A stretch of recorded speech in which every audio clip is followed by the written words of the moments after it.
হাতে মুখ সজিলে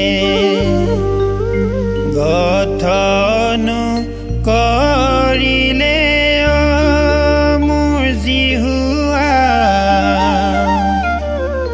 মোক তুমি জ্ঞান দান কৰা মোৰ জিহুৱা মোক তুমি জ্ঞান দান কৰা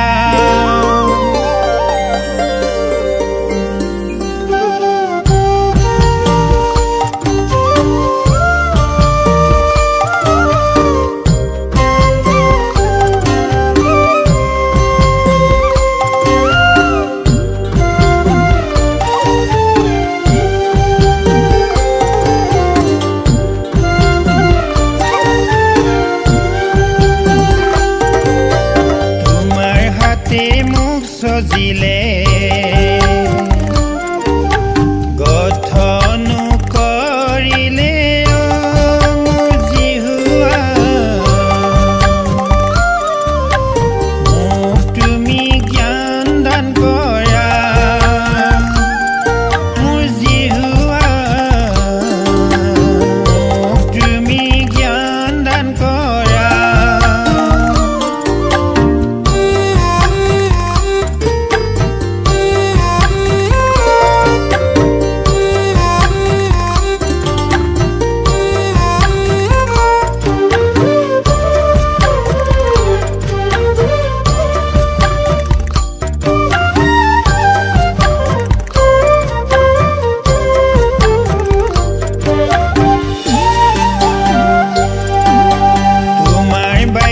মোৰ নিমিতে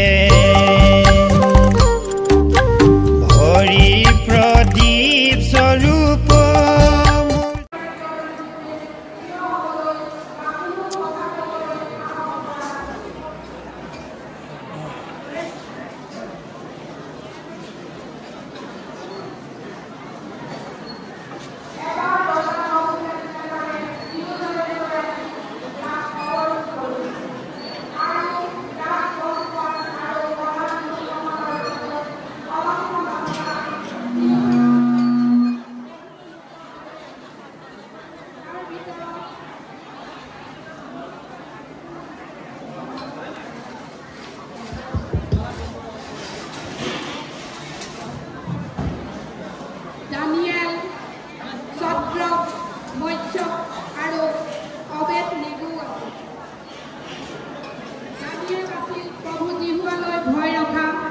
ঈশ্বৰৰ আজ্ঞা মনা ব্যক্তি কিন্তু যি দেশলৈ তেওঁলোকক লৈ আনিছিল সেই দেশ মূৰ্তি পূজাৰ দেশ আছিল সেই দেশৰ ৰজা প্ৰজা সকলোৱে অন্য দেৱ দেৱীৰ পূজা অৰ্চনা কৰিছিল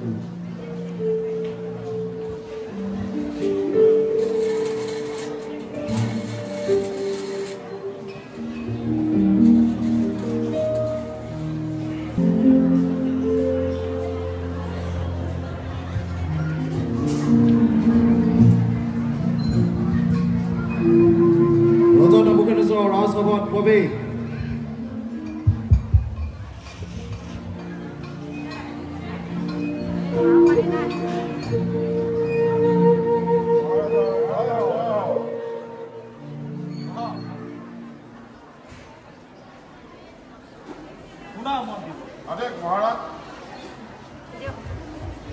ইজৰাইলৰ যুৱবিলাকৰ মাজত বিশেষকৈ ৰাজবংশ আৰু প্ৰধানবিলাকৰ মাজত গুণ নথকা সুন্দৰ অতই বিদ্যাত নিপুণ বুদ্ধিত চোকা জ্ঞানত প্ৰতি আৰু ৰাজগৃহ পৰিচালিত কৰিবৰ বাবে যোগ্যতা থকা কেইজনমান ল'ৰা মাতি আনি কলতীয়া ভাষা আৰু শাস্ত্ৰ শিকোৱা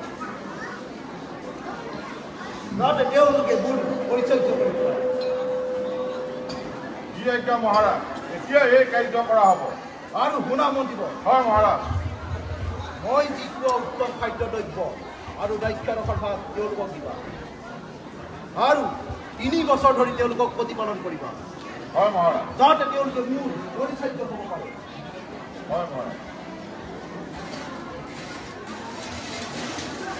ৰজাই বিচৰা তেওঁবিলাকৰ মাজত জিহুদা বংশৰ দানিয়েল, ছদ্ৰক, মৎস্যক, অবেদ নেগো আছিল। কিন্তু দানিয়েলে ৰজাৰ উত্তম খাদ্য আৰু পান কৰা আখ্যাৰসেৰে যেন নিজকে অসুচি কৰা নহয় তাৰ কাৰণে বৰ চিন্তা কৰিবলৈ ধৰিলে। কোনো কাৰণতে যেন নিজকে অসুচি কৰা নহয় এনে অনুমতি পাবলৈ তেওঁ নপুংসকবিলাকৰ অধ্যক্ষৰ আগত নিবেদন কৰিলে। তেতিয়া ঈশ্বৰে দানিয়েলক অধ্যক্ষৰ আগত দয়া আৰু অনুগ্ৰহ প্ৰাপ্ত কৰিলে। মোৰ প্ৰভু মহাৰাজক মই বৰ ভয় কৰোঁ। তোমালোকে কি খাবা আৰু কি পান কৰিবা এই বিষয়ে ৰজাই মোক আদেশ দিছে।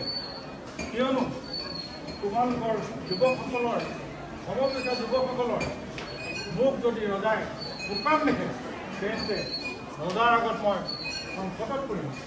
তোমালোকে কথাটো চিন্তা কৰিছা। হ'ব হে মহাশয়, আপুনি অনুগ্ৰহ কৰি আমাক 10 দিন সময় পৰীক্ষা কৰি চাওক আৰু সেই 10 দিনত আপুনি আমাক খাবলৈ কেৱল কেঁচা শাক পাচলি আৰু পান কৰিবলৈ কেৱল পানী দিব। 10 দিনৰ পিছত আপুনি মহাৰাজৰ উত্তম খাদ্য খোৱা সেই দাসসকলৰ চেহেৰা সৈতে আমাৰ চেহেৰা পৰীক্ষা কৰিব। তাৰপাছত আপুনি যিদৰে পাব সেইদৰে আমালৈ ব্যৱহাৰ কৰিব। ঠিক আছে, 10 দিনলৈকে তোমালোকক পৰীক্ষা কৰি চোৱা হ'ব। ধন্যবাদ মহাশয়।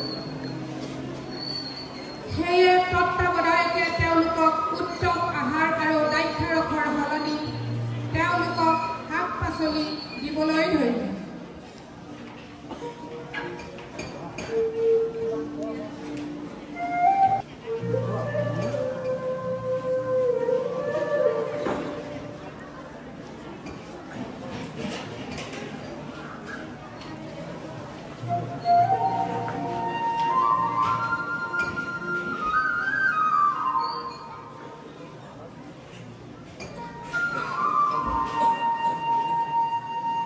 ঈশ্বৰে সেই 4জন যুৱকক সকলো শাস্ত্ৰ বিদ্যাত জ্ঞানী আৰু নিপুণ কৰিলে আৰু দানিয়েলে সকলো প্ৰকাৰৰ দৰ্শন আৰু সপোনৰ কথা বুজিব পৰা হ'ল।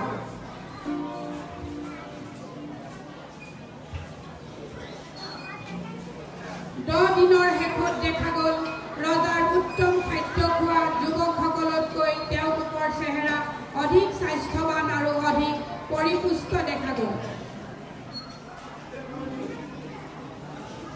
পাছে ৰজাই যিসকলৰ পাছত সকলোকে ৰাজসভালৈ আনিবলৈ আজ্ঞা কৰিছিল সেই সময় পূৰ হলত নপুংসকবিলাকক অধ্যক্ষই তেওঁলোকৰ ৰজা নবুকদনেছৰৰ আগত উপস্থিত কৰিলে।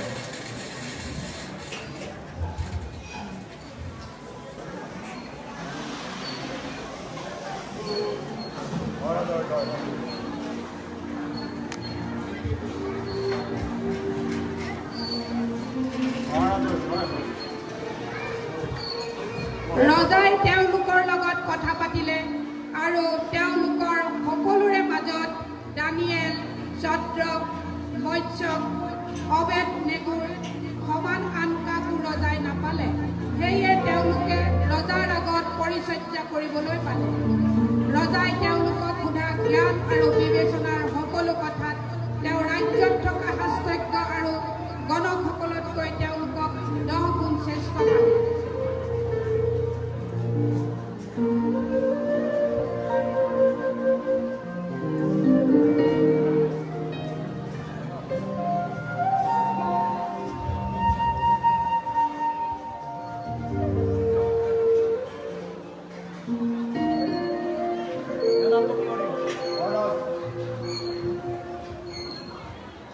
মই এটা সপোন দেখিছোঁ মহাৰাজ। তাত মই বৰ আতংকিত হৈছোঁ আৰু সেই সময়ত দেখা প্ৰতিবিম্ব আৰু মানসিক দৰ্শনে মোক বৰ জ্ঞাপন কৰি তুলিছে। গতিকে সেই সপোনৰ ফলিতা জানিবৰ বাবে মই বৰ উৎকণ্ঠিত হৈ আছোঁ। সপোনৰ ফলিতা জানিবৰ বাবে বাবিলৰ সকলো শাস্ত্ৰজ্ঞ গণক মায়াবী বিদ্যান লোকক মূল চলৈ লৈ আনা এতিয়াই এই কাৰ্য কৰা হ'ব মহাৰাজ অতি শীঘ্ৰে যোৱা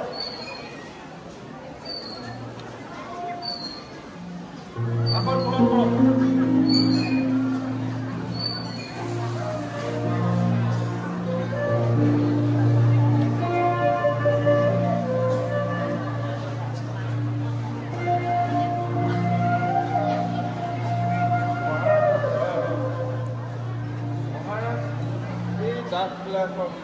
আপোনাৰ সপোনটো কওক আমি তাৰ কবিতা কওঁ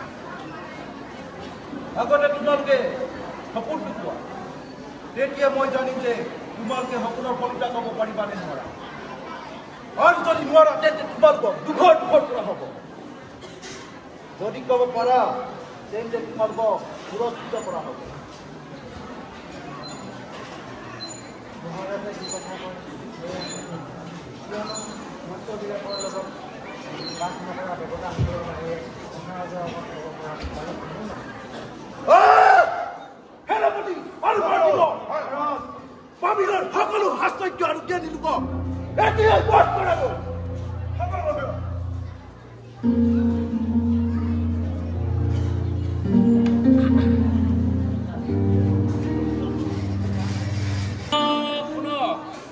বাৰবিলৰ সকলো বিদ্যান আৰু প্ৰজাবিলাকক ৰজাই বধ কৰিবলৈ আজ্ঞা কৰিছে শুনক শুনক শুনক বাৰবিলৰ সকলো বিদ্যান আৰু জ্ঞানী লোকক ৰজাই বধ কৰিবলৈ আজ্ঞা কৰিছে শুনক শুনক শুনক বাৰবিলৰ সকলো বিদ্যান আৰু জ্ঞানী লোকক ৰজাই বধ কৰিবলৈ আজ্ঞা কৰিছে শুনক শুনক শুনক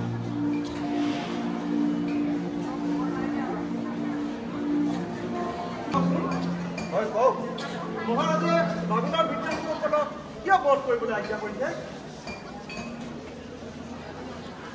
মহাৰাজে এটা সপোন দেখিছে আৰু সেই সপোনৰ ফলিতা দুই এজন বাবিলৰ বিজ্ঞান কি গণক কি শাস্ত্ৰজ্ঞ কি জ্যোতিষী কোনেও ক'ব পৰা নাই সেয়ে মহাৰাজে সকলো বাবিলৰ বিজ্ঞান লোকক বধ কৰিবলৈ এই কঠোৰ আজ্ঞা কৰিছে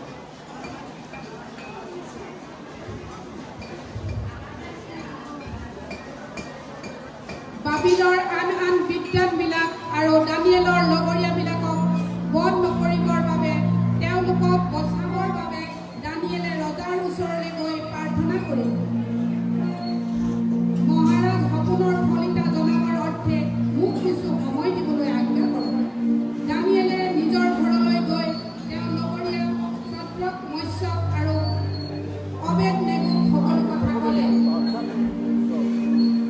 দানিয়েলে সপোনটো কি আছিল তাৰ ফলিতানো কি নাজানিছিল কিন্তু তেওঁ সকলোবোৰ জনা এই স্বৰ্গৰ ঈশ্বৰক জানিছিল সেয়েহে দানিয়েলে আৰু তেওঁ লগৰীয়াসকলৰ সৈতে প্ৰাৰ্থনা কৰিলে ৰাতি দৰ্শনত দানিয়েলৰ আগত সেই নিগুড বিষয় প্ৰকাশিত হ'লত দানিয়েলে স্বৰ্গৰ ঈশ্বৰক ধন্যবাদ কৰিলে ধন্যবাদ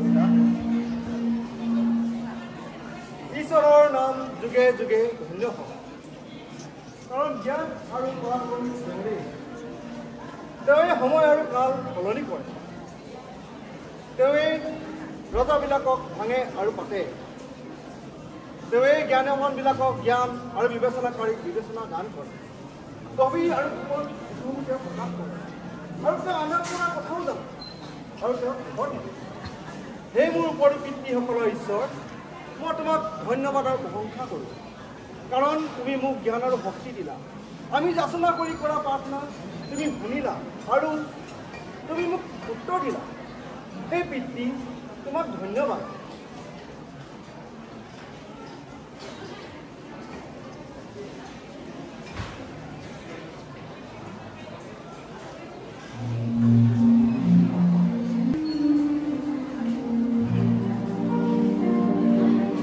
মহাশয়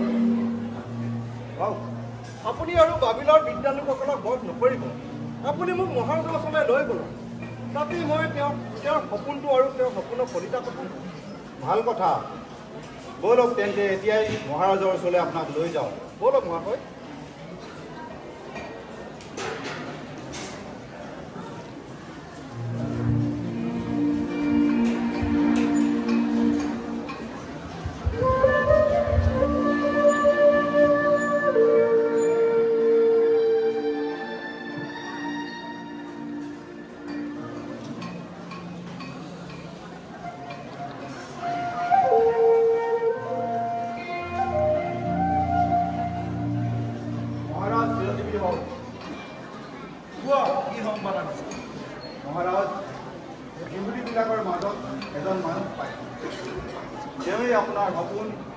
ৰজাৰ কলিতা ক'ব যোৱা তেওঁক এই ৰাজসভালৈ সসন্মানেৰে লৈ আনা দি আজ্ঞা মহাৰাজ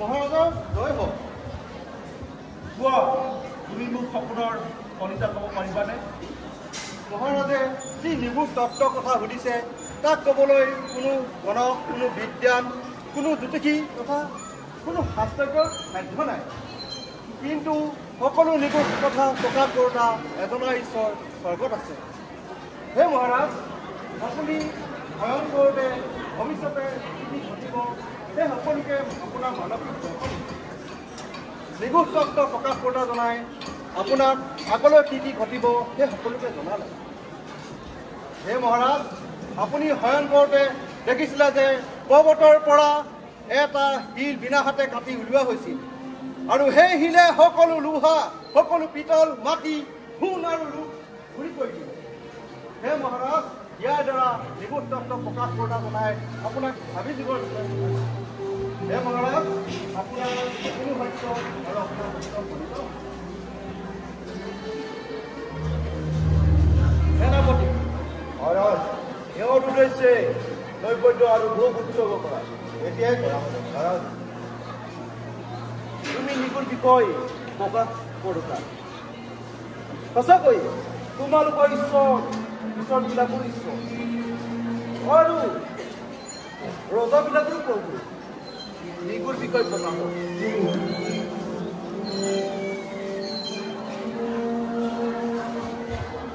ৰজা নবুখাদনেছৰে তেতিয়া দানিয়েলক অনেক বহুমূল্য বঁটা দিলে আৰু সমগ্ৰ বাবিল প্ৰদেশৰ ওপৰত শাসনকৰ্তা পদত নিযুক্তি কৰিলে আৰু বাবিলৰ সকলো বিদ্যান লোকৰ ওপৰত প্ৰধান বিষয়বোৰত নিযুক্ত কৰিলে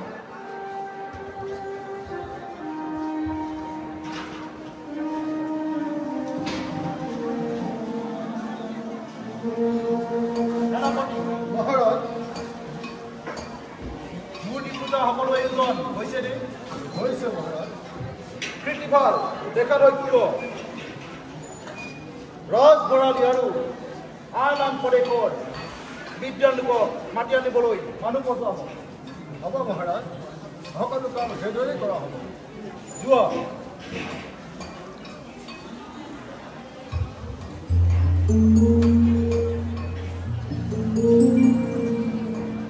ৰজা নবুখাদনেছৰে ৬০ হাত ওখ আৰু ৬ হাত বহল এক সোণৰ মূৰ্তি সাজি প্ৰধান বিচাৰকৰ্তা ৰাজভৰালী ব্যৱস্থাপক বিচাৰকৰ্তাবিলাক আৰু প্ৰদেশবোৰৰ সকলো বিষয়া ৰজা নবুখাদনেছৰে স্থাপন কৰা সেই মূৰ্তি প্ৰতিষ্ঠা কৰিবলৈ গোট খালে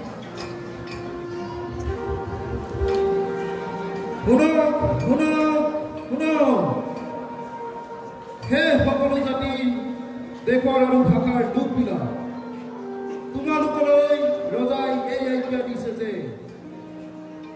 যি সময়ত তোমালোকে ৰজাই এই হিঙা বাঁহী বীণা চেৰংগা চেতাৰ আদি মৃদংগ নানাবিধ বাদ্যযন্ত্ৰ মাত শুনিবলৈ তেতিয়া ৰজাই স্থাপন কৰা সোণৰ মূৰ্তিক গুৰি হৈ পৰি সেৱা কৰিব যিয়ে গুৰি হৈ পৰি সেৱা নকৰিব তাক এই মুহূৰ্ততে জ্বলন্ত অগ্নিকুণ্ডত পেলোৱা হ'ব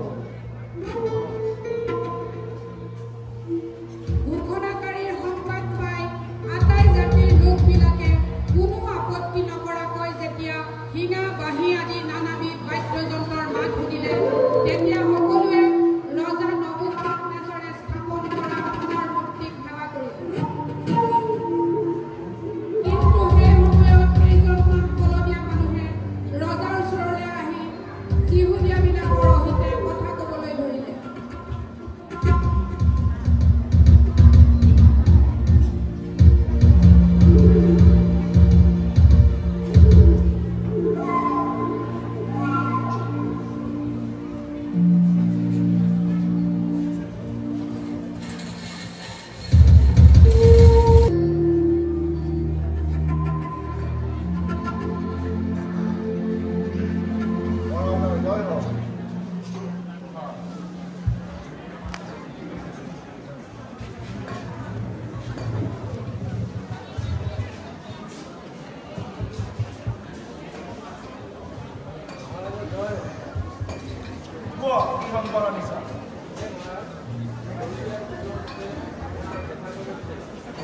যোৱা তেওঁলোকক লৈ আনা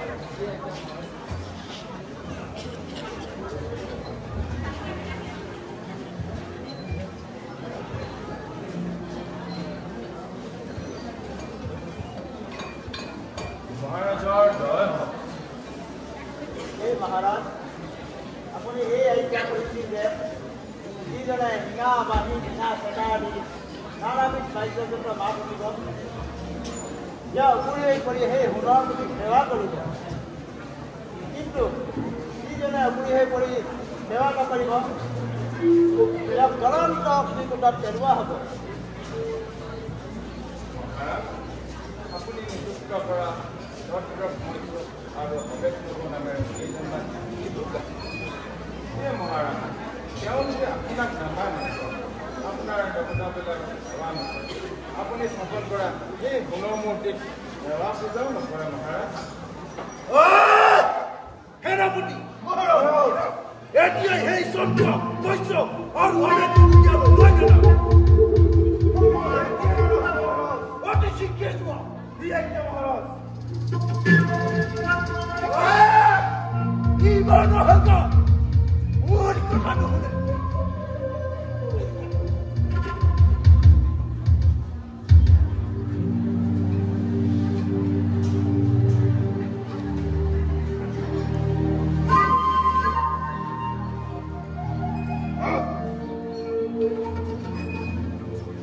মহাৰাজৰ জয় হওক হে চন্দ্ৰ বৈশ্য আৰু অপেন্দ্ৰ তোমালোকে যে মোৰ দেৱতাক পূজা কৰা নাই আৰু মই নিৰ্মাণ কৰা সেই সোণমূৰ্তিক সেৱা কৰা নাই ইয়াক তোমালোকে জানি বুজি কৰা নাইনে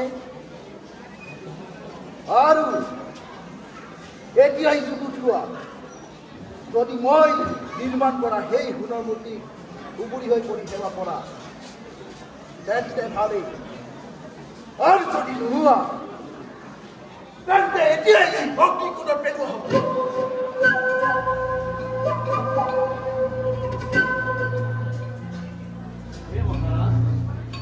আপোনাৰ এই কথাৰ উত্তৰ দিয়াৰ আমি কোনো প্ৰয়োজন বোধ কৰা নাই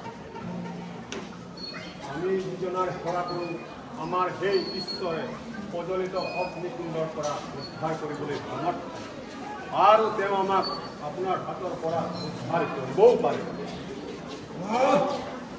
হে মহাৰাজ আমাৰ ঈশ্বৰে আমাক ৰক্ষা নকৰিলেও আমি আপোনাৰ দেৱতাবোৰৰ আগত সেৱা নকৰিম আৰু আপুনি সজা সোণৰ মূৰ্তিত পূজাও নকৰিম এতিয়াই তেওঁলোকক অগ্নিকুণ্ডত পেলাই দিয়া আৰু হাতটো প্ৰজ্বলিত কৰি তোলা ৰজাৰ আজ্ঞা নমানৰ পাছতে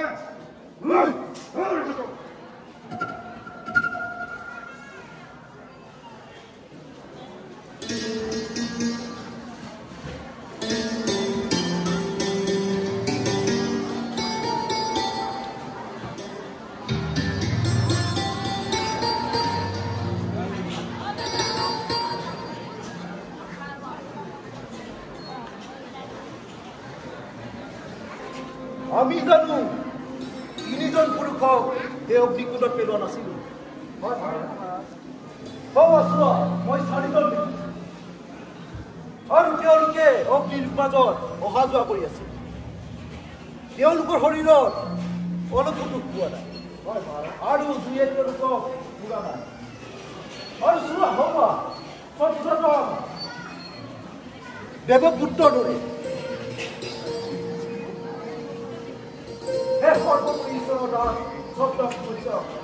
আৰু অবেদ্য তোমালোকে অগ্নিৰ মাজৰ পৰা ওলাই আহা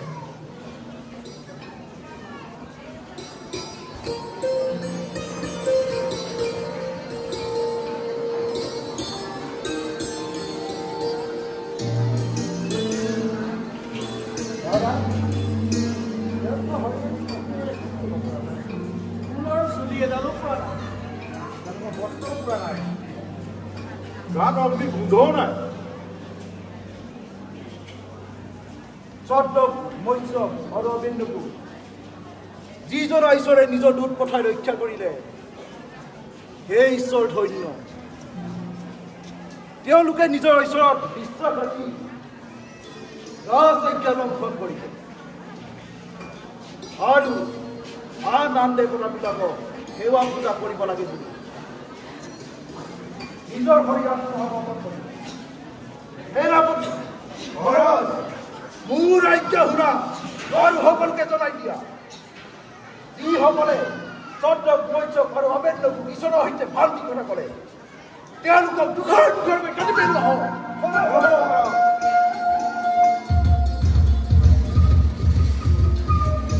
ৰাজ্যৰ শাসন নিযুক্ত কৰিবলৈ মন কৰিব। ইফালে আন দুজন প্ৰধান বিষয়া আৰু ক্ষিতিপালবিলাকে দানিয়েলৰ ওপৰত দোষ বিচাৰি উলিয়াবলৈ পৰিকল্পনা কৰিছিল। তেওঁলোকে বহু চেষ্টা কৰিও দানিয়েলৰ বিষয়ে একো বেয়া বিচাৰি নাপালে, কিয়নো দানিয়েলে ৰজাৰ প্ৰতি কৰা সকলো কাৰ্য ন্যায় আৰু সত্যতাৰে কৰিছিল।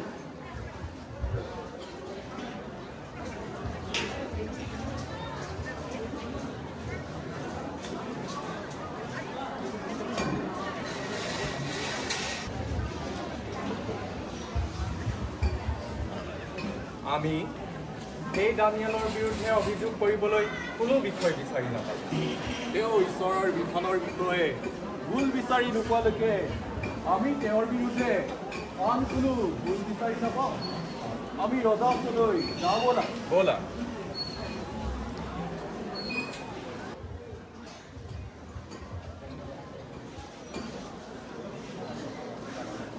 মহাৰাজৰ জয় হওক।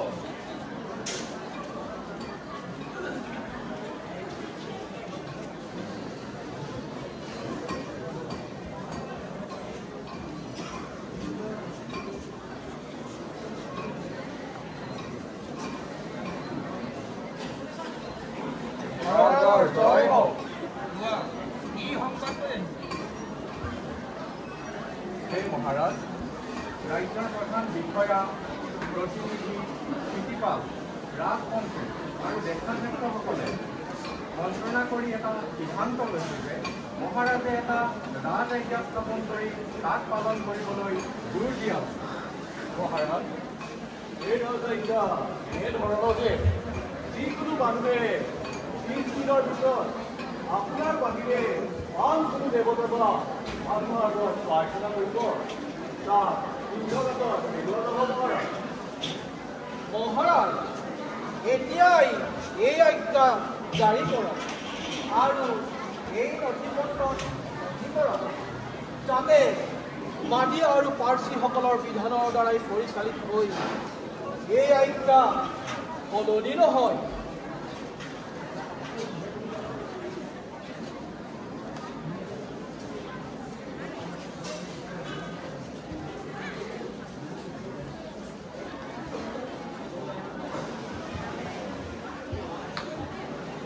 তোমালোক যোৱা নিজ নিজ স্থানত বিশ্ৰাম লোৱা।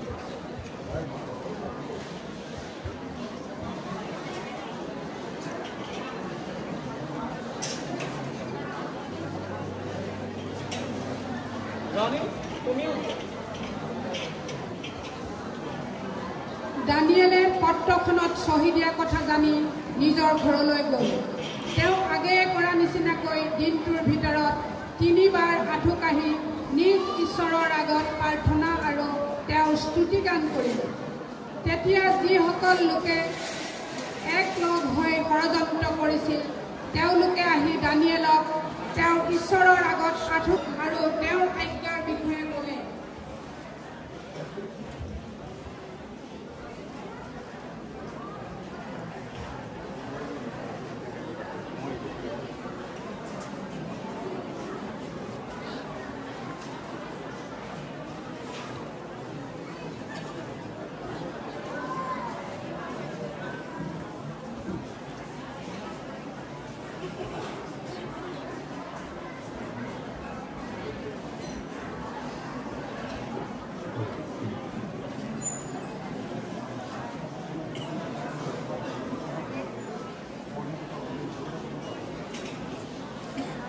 বাবে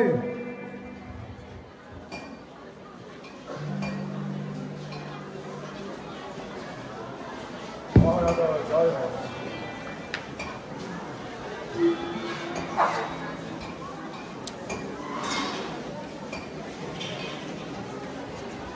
মহাৰাজৰ জয় হওক। হে মহাৰাজ, যিকোনো মানুহে 30 দিনলৈকে আপোনাৰ বাবে আন কোনো দেৱতা বা মানুহৰ আগত প্ৰাৰ্থনা কৰিব, তাক সিংহৰ গাঁতত পেলোৱা হ'ব। এনে আজ্ঞা মাদী আৰু পৰস্যসকলৰ বিধান অনুসাৰে এই কথা স্থিৰ কৰা হৈছে। এই আজ্ঞা এতিয়াও লৰচৰ নহ'ব। এই মহাৰাজ, লেখান্তৰিত যিহুদীবিলাকৰ মাজৰ যি দানিয়েল, তেওঁ আপোনাক আৰু আপুনি চুৰি কৰা আজ্ঞাক নামানে, তেওঁ নিজ ঈশ্বৰক 3 বাৰ প্ৰাৰ্থনা কৰে। মন্ত্ৰী আৰু ৰাণী, তোমালোকে নিজ নিজ পক্ষলৈ বিশ্ৰাম দিয়া। মই ৰাজসভাত সকলো সময় আছে। যোৱা।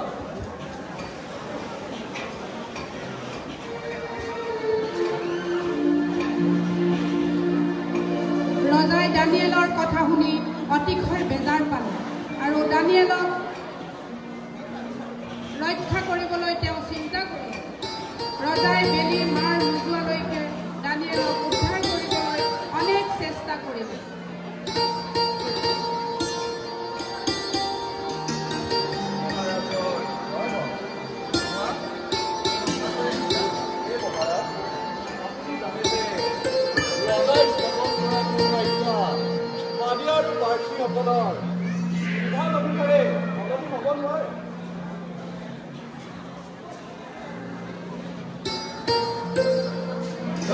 কিহৰ গাতত পেলাই দিয়া যাওক।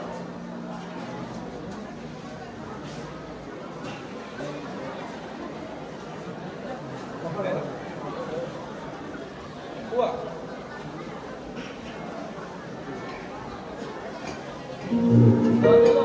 কিহৰ গাতত পেলাইছে? হ'ব বাৰু।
মহাৰাজ চিৰজীৱী হওক। হে মহাৰাজ, মোৰ ঈশ্বৰে তেওঁৰ দুখ পঠিয়াই সিংহৰ পৰা মুখ বন্ধ কৰিলে, কাৰণ তেওঁ মোক কোনো দুখ নাপালে। আৰু হে মহাৰাজ, মই আপোনাৰ সাক্ষাতৰ কোনো দুখ কৰা নাই। সেনাপতি, সেনাপতি মহাৰাজ, এতিয়াই দানিয়েলক সিংহৰ গাঁতত পাতৰি ভাল নহয়, পলন্দ কৰিব।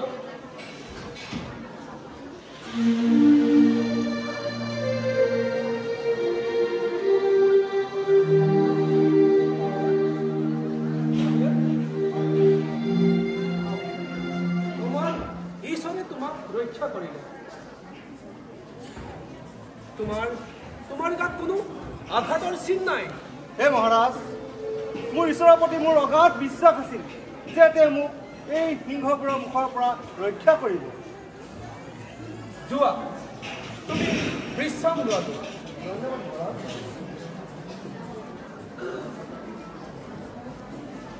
সেনাপতি মহাৰাজ, মই তোমাক এতিয়াই আজ্ঞা কৰিছো যে যিসকলে দানিয়েলৰ বিৰুদ্ধে মিছা অভিযোগ আনিছিল সেইসকলক তুমি এতিয়াই ধৰি আনা আৰু তেওঁলোকৰ পুত্ৰ আৰু ভাৰ্যাসকলক সেই সিংহৰ গাঁতত পেলাই দিয়া, পলম নকৰিবা।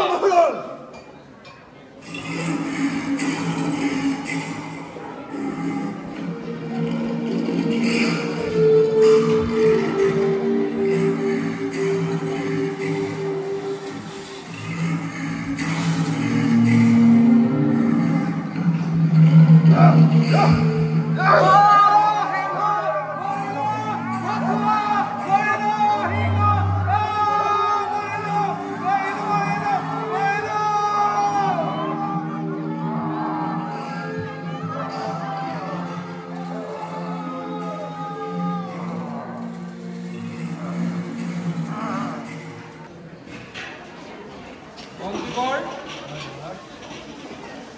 মোৰ এই পত্ৰ গোটেই পৃথিৱীৰ নিবাসী জাতি ভাষা সকলোলৈ লিখা যে তোমালোকলৈ অতিশেই শান্তি হওক।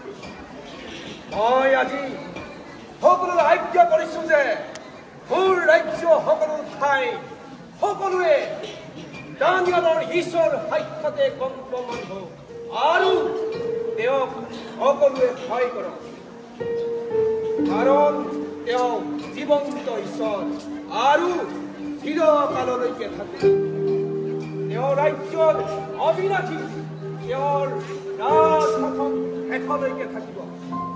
যিজনাই দানিয়েলক সিংহৰ গাঁতৰ পৰা ৰক্ষা কৰিলে তেওঁ এই নিষ্ঠাৰ কৰ্তা আৰু উদ্ধাৰকৰ্তা। তেওঁ স্বৰ্গ আৰু পৃথিৱীত অদ্ভুত লক্ষণ আৰু কাৰ্য সাধন কৰোতা ঈশ্বৰ ৰাণী, তেওঁৱেই ত্ৰাণকৰ্তা ঈশ্বৰ হয়।